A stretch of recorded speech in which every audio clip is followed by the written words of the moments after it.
हमारा जो आज का टॉपिक है वो है ऑस्मोसिस। ऑस्मोसिस मीन्स क्या होता है? Osmosis means diffusion of water molecules. Water molecules का जो डिफ्यूजन होगा उसे हम ऑस्मोसिस कहेंगे। And what is diffusion? Diffusion का मतलब होता है कि जब भी कोई भी सब्सटेंस, हम वाटर की बात नहीं कर रहे हैं, किसी भी तरह के सब्सटेंस की बात कर रहे हैं, जब वो अपनी हाई कंसंट्रेशन से उस पर्टिकुलर मटेरियल की क्या होगी, हाई कंसंट्रेशन, और दूसरे साइड पे लो कंसंट्रेशन है। फॉर एग्जांपल हम प्लांट के रेफरेंस में बात करें तो सेल के एक साइड पर मटेरियल ज्यादा है और एक साइड पे कम है, तो मूवमेंट कहाँ से कहाँ होगी? Always from high to low concentration normal conditions में। तो नॉर्मल कंडीशंस में जब मॉलिक्यूल्स अपनी हाई कंसंट्रेशन से लो कंसंट्रेशन की ओर मूव करते हैं, दिस इज कॉल्ड डिफ्यूजन। अब हम बात यहाँ किसकी कर रहे हैं कि डिफ्यूजन किसका होगा? वाटर का होगा। Then it will be called osmosis.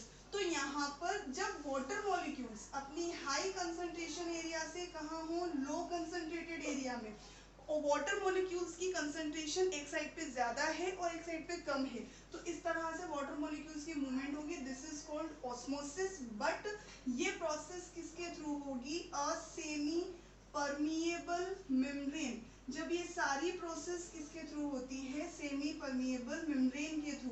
Water molecules अपनी हाई से लो कंसंट्रेशन की ओर सेमी परमिएबल मेम्ब्रेन से होकर मूव करते हैं। This is called osmosis. Exact the definition osmosis की। ठीक है, अब यहाँ पर क्या होता है, जब हम ऑस्मोसिस की बात करते हैं देन हम यहाँ पर सॉल्यूशंस की बात जरूर करते हैं, क्योंकि ऑस्मोसिस डिपेंड किस पर करेगा कि किस टाइप का सॉल्यूशन है। सॉल्यूशन होता क्या है? Solution is a mixture of two components, that is solvent and solute. Solvent almost cases में क्या होता है? वाटर है। सॉल्वेंट मींस ऐसा कोई भी मटेरियल, ऐसा कोई भी सब्सटेंस जो अपने अंदर किसी चीज को डिसॉल्व कर ले, दैट इज कॉल्ड सॉल्वेंट। तो सॉल्वेंट के अंदर, जैसे वाटर है, वाटर यूनिवर्सल सॉल्वेंट होता है बिकॉज वो बहुत सारी चीजों को डिसॉल्व कर लेता है। तो सॉल्वेंट के अंदर क्या होगा? सोल्यूट डिसॉल्व होंगे। ठीक है, तो यहाँ पर सॉल्वेंट कौन है? वाटर या कोई और भी हो सकते हैं। और सोल्यूट्स क्या होते हैं? कोई भी सब्सटेंस लाइक आयन हो गए, सॉल्ट हो गया, शुगर हो गई, या इस तरह के कोई भी सब्सटेंस है तो वो क्या होंगे? डिसॉल्व होंगे। तो सॉल्यूशन इससे मिलकर बनता है। अब यहाँ पर बेसिकली दो टाइप के सॉल्यूशंस होते हैं, that is hypertonic solution and second one is hypotonic solution. Hypertonic solution and hypotonic solution.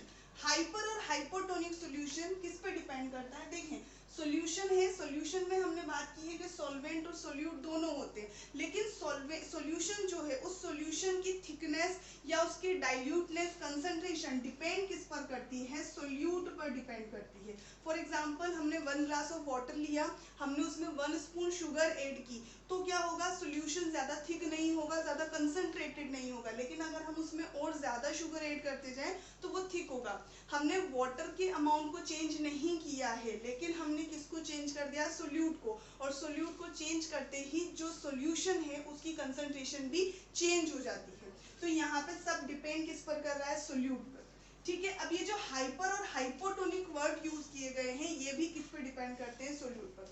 Hyper means high, ज्यादा।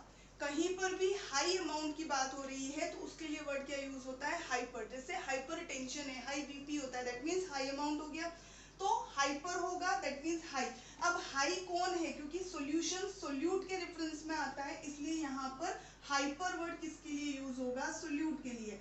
दैट मीन्स ऐसा सॉल्यूशन जिसके अंदर सोल्यूट का अमाउंट ज्यादा हो उसको हम बोलते हैं हाइपरटोनिक सॉल्यूशन। और ऐसा सॉल्यूशन जिसके अंदर सोल्यूट का अमाउंट कम हो, बिकॉज हाइपो का मीनिंग होता है लो, कम, तो सोल्यूट का अमाउंट कम हो उसको कहते हैं हाइपोटोनिक सॉल्यूशन। ये दो टाइप के सॉल्यूशंस होते हैं।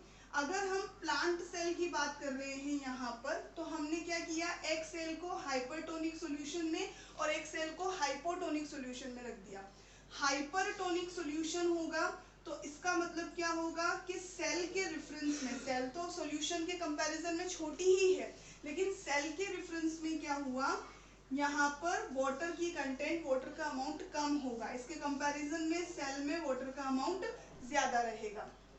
हाइपोटोनिक सॉल्यूशन है तो हाइपोटोनिक सॉल्यूशन के अंदर क्या होगा कि वाटर की कंटेंट, वाटर का अमाउंट ज्यादा है। क्यों? क्योंकि सोल्यूट कम है तो वाटर ज्यादा रहेगा, और इसके कंपैरिजन में वाटर सेल के अंदर वाटर क्या रहेगा? कम। ठीक है, तो ऑस्मोसिस होता है। ऑस्मोसिस हमेशा कैसे होता है? वाटर मॉलिक्यूल अपनी हाई से लो कंसंट्रेशन की तरफ जाते हैं सेमी परमिएबल मेम्ब्रेन के थ्रू, और यहाँ सेमी परमिएबल मेम्ब्रेन कौन होगी? प्लांट की सेल मेम्ब्रेन होगी। ठीक है, तो वाटर मॉलिक्यूल्स क्योंकि अंदर सेल के वाटर ज्यादा है तो कहाँ आएंगे? बाहर आएंगे। यहाँ हाइपोटोनिक में बाहर से वाटर मॉलिक्यूल ज्यादा है तो कहाँ जाएंगे? अंदर जाएंगे।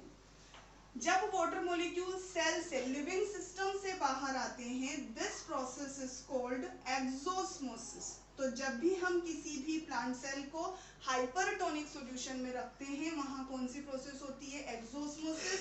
जैसे बलून है, बलून के अंदर से अगर आपने एयर को निकाल दिया तो वो क्या हो जाएगा? श्रिंक हो जाएगा। तो वही चीज, या वाटर भरा है बलून के अंदर, पानी बाहर निकाल दिया तो वो तो हो गया एक्सोस्मोसिस, और उसकी वजह से सेल क्या हो जाएगी? श्रिंक, क्योंकि उस पे जो प्रेशर लगा था वो प्रेशर यहाँ पर हो गया है कम।